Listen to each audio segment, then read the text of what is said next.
Hello and welcome back to my channel anime Prem. तो डंडारन के पिछले एपिसोड में हमने देखा कि मोमो, ओकारोन और जीजी अपने आप को बचाने के लिए एक घर के अंदर घुस गए होते हैं, जहां एक अजीब सी आवाज की वजह से मोमो और ओकारोन के सर में बहुत ही ज्यादा दर्द होने लगता है, जिसकी वजह से ओकारोन की टर्बो ग्रेनी की पावर आउट ऑफ कंट्रोल हो जाती है। और इस एपिसोड की स्टार्टिंग में हम देखते हैं कि ओकारोन उस आवाज की वजह से पागल हो चुका होता है और वो अपनी जान लेने की कोशिश करता है। और जीजी जब उसे रोकने की कोशिश करता है तो वो जीजी के ऊपर ही हमला कर देता है, लेकिन जीजी उसके अटैक को रोकता है और उसका हाथ पकड़कर जोर से घुमा के टेबल पर पटक देता है, जिस वजह से टेबल पर रखा कटर नीचे गिर जाता है। और ओकारोन उसी कटर को उठाकर अपनी जान लेने की फिर से कोशिश करता है, लेकिन उसी समय जीजी उसके हाथ को पकड़ लेता है और तभी वो मॉन्स्टर भी उन पर हमला कर देता है। लेकिन जीजी ओकारोन को लेकर दूसरी तरफ जंप कर जाता है और वो उस मॉन्स्टर से बच जाता है। तभी जीजी पास में पड़ा हुआ एक कप उठाकर फेंकता है और वो मॉन्स्टर उसकी आवाज पर रिएक्ट करते हुए वहाँ पर हमला कर देता है। और जीजी ये समझ जाता है कि वो मॉन्स्टर आवाज सुनकर रिएक्ट करता है और तभी हम देखते हैं कि ओकारोन फिर से अपनी जान लेने की कोशिश करता है और वो चिल्लाते हुए बोलता है कि मुझे छोड़ दो, मुझे मरना है। लेकिन जीजी को कुछ समझ में नहीं आ रहा होता है कि ये हो क्या रहा है। तभी जीजी को अपने पास्ट का एक सीन याद आता है जहाँ उसके पेरेंट्स ने भी इसी तरह अपनी जान लेने की कोशिश की थी। और दूसरी ओर हम देखते हैं कि मोमो भी एक कांच का टुकड़ा उठाकर अपने आप को मारने की कोशिश करती है, लेकिन जैसे ही मोमो अपने ऊपर हमला करती है वो शीशा जाकर सीधा टर्बो ग्रेनी को लग जाता है और टर्बो ग्रेनी चिल्लाते हुए उड़ जाती है और वो तुरंत जीजी से कहती है कि इन दोनों को रस्सी से बांध दो। और जीजी भी टर्बो ग्रेनी की बात मानते हुए उन दोनों को बांध देता है। और तभी जीजी टर्बो ग्रेनी से पूछता है कि ये सब हो क्या रहा है, ये लोग अपनी जान लेने की कोशिश क्यों कर रहे हैं। जिस पे टर्बो ग्रेनी बताती है कि वो अर्थवर्म एक साइकिक वेव निकाल रहा है, जिसकी वजह से इस घर में मौजूद सभी लोग अपनी जान लेने की कोशिश कर रहे हैं। और तभी जीजी भी समझ जाता है कि इसी की वजह से उसके पेरेंट्स ने भी अपनी जान लेने की कोशिश की थी। और तभी वो टर्बो ग्रेनी से पूछता है कि अगर ऐसा है तो मैं ठीक क्यों हूँ, जिसपे टर्बो ग्रेनी बोलती है कि क्या तुम्हें अभी तक पता नहीं चला। लेकिन तभी मोमो अपनी साइकिक पावर का इस्तेमाल करके फिर से खुद को मारने की कोशिश करती है, लेकिन जीजी उसे फिर से बचा लेता है और तभी वो मॉन्स्टर भी उन पर फिर से हमला कर देता है। और जीजी उन तीनों को बचाने के लिए उनको अपने हाथों में उठाकर वहाँ से भागने लगता है और वो मॉन्स्टर भी कंटिन्यूअसली उस पर हमला करते रहता है। और जब जीजी उन तीनों को बचाकर भाग रहा होता है तभी अचानक से उसका पैर फिसलता है और वो सीढ़ी से नीचे गिर जाता है और मोमो और ओकारुन भी उसके हाथ से छूटकर नीचे गिर जाते हैं और वो दोनों फिर से अपनी जान लेने की कोशिश करते हैं, लेकिन जीजी भागते हुए जाता है और उन्हें बचाने लगता है। और तभी वो मॉन्स्टर भी धीरे धीरे उनके करीब आ जाता है, लेकिन तभी एक अजीब सा बंदा उनके बीच में आ जाता है और दूसरी ओर मोमो और ओकारुन भी होश में आ जाते हैं और मोमो चिल्लाते हुए बोलती है कि मेरा हाथ खोलो। और मोमो जीजी से पूछती है कि ये बंदा कौन है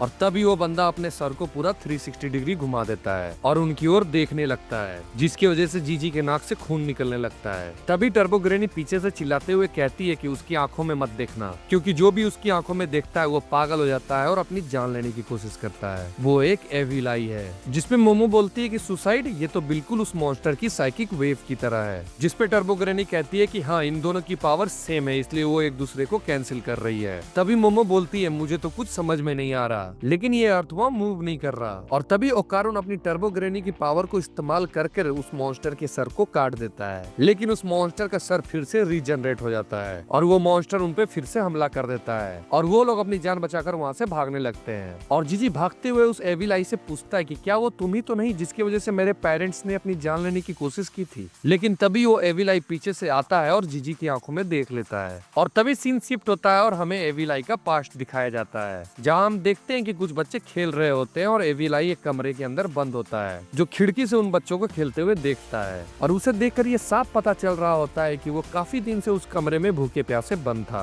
और तभी हमें वोल्केनो फटने का सीन दिखाया जाता है, जहाँ कीटो फैमिली के कुछ लोग इस बच्चे का बलि चढ़ा देते हैं और एविल आई मरते हुए भी सिर्फ एक ही चीज सोचता है कि उसे भी इन बच्चों के साथ एक बार खेलना है और वो मरने के बाद एक आत्मा में बदल जाता है। और हम देखते हैं कि वो एक घर में होता है, जहाँ एक बच्चा उसकी ओर देखता है और उसके पेरेंट्स सुसाइड कर लेते हैं। वो बारी बारी करके कई बच्चों के घर जाता है, लेकिन वो जिसके भी घर जाता है और जो भी बच्चा उसकी तरफ देखता उसके पेरेंट्स सुसाइड कर लेते, लेकिन वो फिर से एक और घर में जाता है और वो उस बच्चे की ओर देखकर डांस करने लगता है। लेकिन जैसे ही वो बच्चा उसकी ओर देखता है उसके पेरेंट्स सुसाइड कर लेते हैं और तभी कीटो फैमिली के मेंबर्स वहाँ आ जाते हैं और वो कहते हैं कि हम इस बच्चे का बलि चढ़ाएंगे और वो उस बच्चे को एक चेयर में बांध देते हैं और पूरे घर को मिट्टी में दफन करने लगते हैं। लेकिन ये एविलाई उस बच्चे को बचाने की पूरी कोशिश करता है, लेकिन ये तो एक आत्मा होता है, इसलिए वो उस रस्सी को खोल नहीं पाता है। और तभी सीन शिफ्ट होता है प्रेजेंट टाइम में, जहाँ मोमो जीजी से कहती है कि हमारे पास इतना टाइम नहीं है कि हम इससे डील कर सके, हमें यहाँ से निकलना होगा। और वो अपने साइकिक पावर का इस्तेमाल कर उस एविलाई को जीजी के कंधे से हटाने की कोशिश करती है। तभी जीजी चिल्लाते हुए मोमो को रोकता है और कहता है कि ये एक बुरा आदमी नहीं है, ये तो खुद ही बहुत ज्यादा परेशानी से गुजरा हुआ है और ये इन सब चीजों को अकेले ही इतने दिनों से हैंडल करते आ रहा है। और जीजी वहाँ से एविलाई की बॉडी की ओर भागने लगता है, जो कि उसी घर में नीचे दफन होती है। और मोमो ये देखकर बहुत ही ज्यादा हैरान हो जाती है कि वो जैसे जैसे नीचे जा रही है घर उतना ही पुराना होते जा रहा है। और जीजी भागते हुए उस घर के सामने पहुंच जाता है जहाँ एविलाई की बॉडी होती है और वो फटाक से उस घर के गेट को खोलता है और वो धीरे धीरे उस बॉडी की ओर बढ़ने लगता है। लेकिन पीछे से टर्बो ग्रैनी चिल्लाते हुए उसे रोकती है और उससे कहती है कि तुम आगे मत जाओ, उसे सिंपैथी दिखाने की कोई जरूरत नहीं है, तुम इसकी बातों में मत आओ, ये एक सुपरनेचुरल मॉन्स्टर है जो कि इंसानों को सुसाइड करने पे मजबूर करता है। जिस पे जीजी बोलता है कि नहीं ऐसा नहीं है, ये देखने में भले ही अलग है लेकिन ये है बिल्कुल हमारे ही जैसा।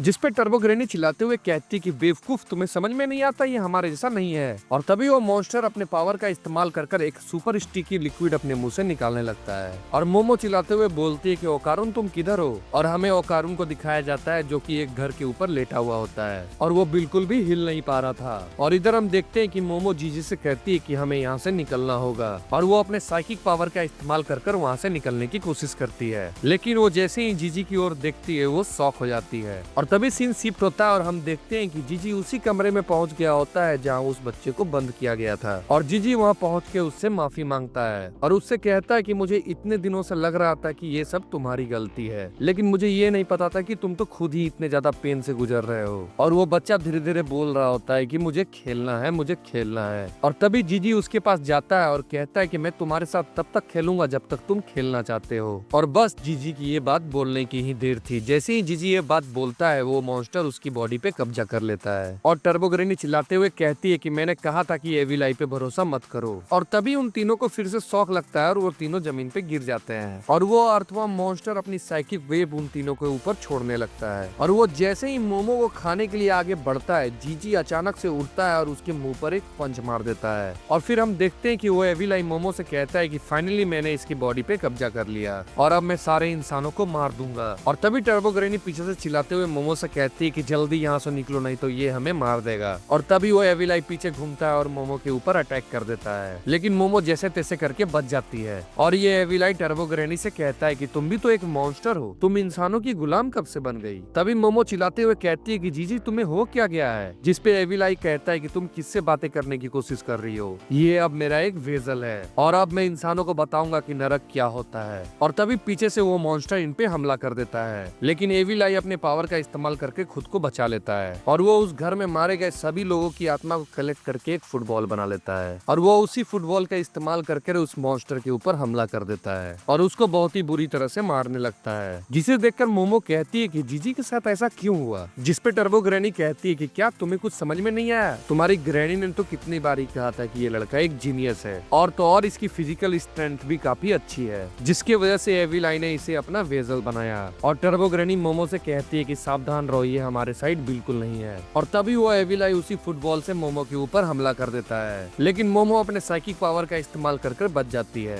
लेकिन तभी एविलाई पीछे से आता है और मोमो के ऊपर हमला कर देता है और मोमो उसके पंच की वजह से दूर फेंका जाती है और एविलाई उस फुटबॉल से मोमो के ऊपर फाइनल अटैक करने वाला होता है। तभी वो कारून टर्बो ग्रैनी की पावर का इस्तेमाल करके उसे रोक लेता है और यहीं पे हमारा ये एपिसोड खत्म होता है। तो अगर आपको हमारी ये वीडियो पसंद आई तो इसे लाइक करे, शेयर करे और हमारे चैनल को सब्सक्राइब करना ना भूलें।